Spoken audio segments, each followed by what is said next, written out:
Baiklah, Assalamualaikum warahmatullahi wabarakatuh.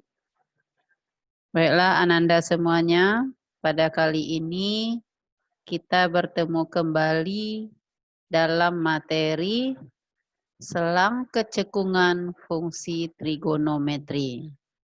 Materi peminatan kelas 12 MIPA. Baiklah, Ananda semuanya, sebelum kita mempelajari selang kecekungan ini, ada beberapa hal yang harus kita ketahui. Apa-apa saja yang akan kita pelajari. Ya, yang pertama yaitu fungsi naik, fungsi turun, dan nilai stasioner. Sebelum kita mempelajari fungsi naik, fungsi turun ini, maka Ananda semuanya diharuskan sudah menguasai semua turunan pertama dari fungsi trigonometri dan juga harus tahu juga persamaan trigonometri pada materi kelas 11.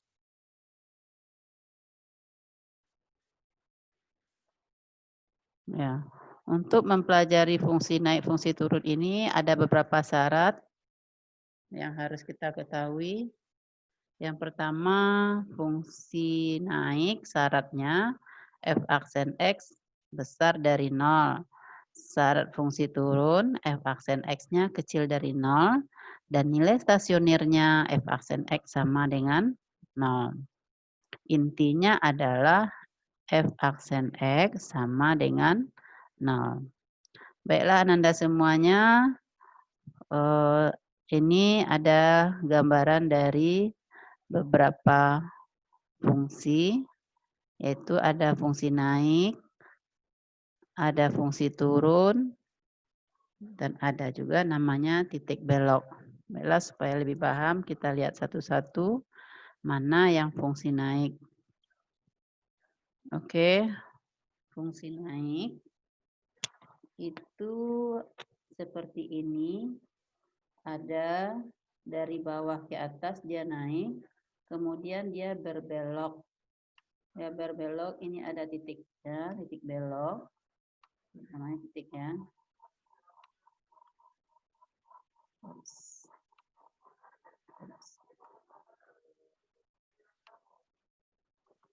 Ya, ini namanya salah lagi nih.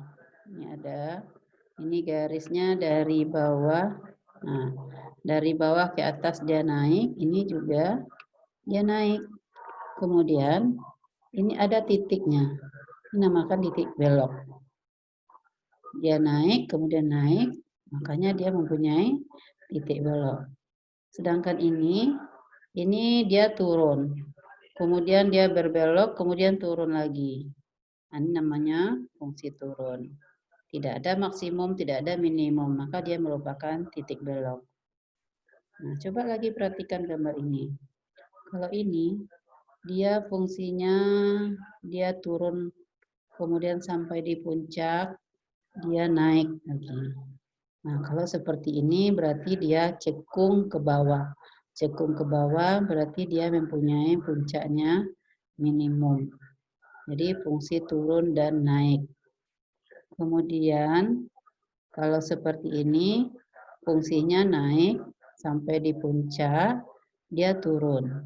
Jadi ini fungsi naik, ini punya turun. Maka dinamakanlah dia puncaknya maksimum. Ya, itulah yang akan kita dapatkan nanti untuk mencari fungsi naik dan fungsi turun. Baiklah Ananda semuanya, untuk lebih pahamnya kita lihat contoh soal berikut. Ya, kita lihat contoh soal berikut. Nih. Diketahui fungsi fx sama dengan sin x.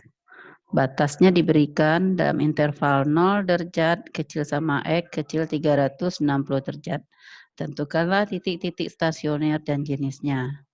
Ingat ya, titik stasioner syaratnya F aksen X sama dengan 0. Sedangkan jenisnya itu adalah maksimum dan minimum. Coba kita perhatikan ini. Ini tadi, ini penyelesaiannya. Fx-nya kan sama dengan sin X.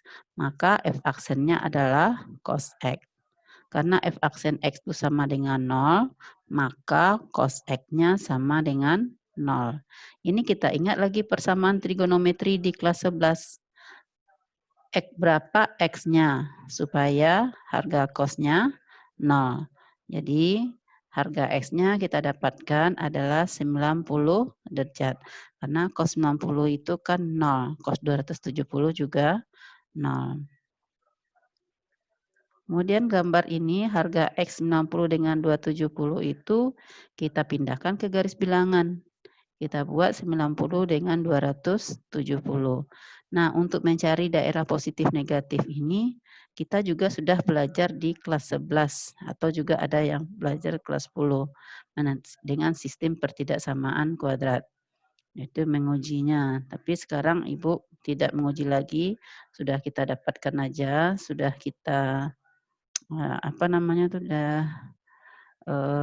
kita simpulkan ya, yang di sebelah kanan titik itu selalu kita dapatkan positif, kemudian dia selang-seling ada negatif dan ada positif.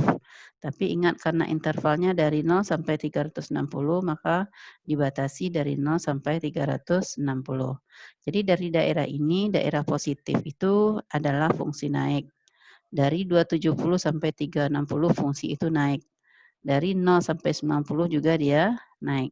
Sedangkan dari 90 sampai 270 fungsi itu turun. Dan ini bisa kita lihat dengan gambaran seperti ini. Nah, ini kan gambarnya adalah grafik dari Y sama dengan sin X.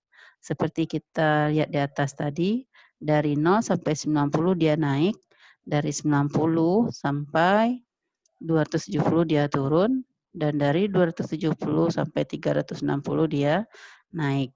Nanti akan kita dapatkan yaitu ini namanya maksimum, ini minimum, dan ini namanya titik belok. Jadi ini titik belok ya. 180 itu titik beloknya. Turun dan turun. Kemudian kita simpulkan dari gambar itu intervalnya adalah kapan ia fungsi itu naik. Jadi fungsi itu naik pada saat 0 derajat kecil sama X kecil sama 90 derajat dan 270 derajat kecil sama X kecil sama 360 derajat. Sedangkan fungsi itu turun adalah dari 90 derajat kecil sama X kecil sama 270 derajat. Bagaimana Ananda semuanya? Bisa dipahami? Ya, untuk lebih paham, jadi Ananda bisa belajar kelompok dan berdiskusi dengan temannya. Ini ada tugas Ibu berikan. Nah, di sini juga harus ingat lagi materi kelas 11 tentang persamaan trigonometri. Ingat ya, persamaan trigonometri. Ananda coba dulu, nanti mana yang tidak dapat, minggu depan akan kita periksa. Oke Ananda semuanya, sekian dan terima kasih. Semoga sukses dan tetap semangat.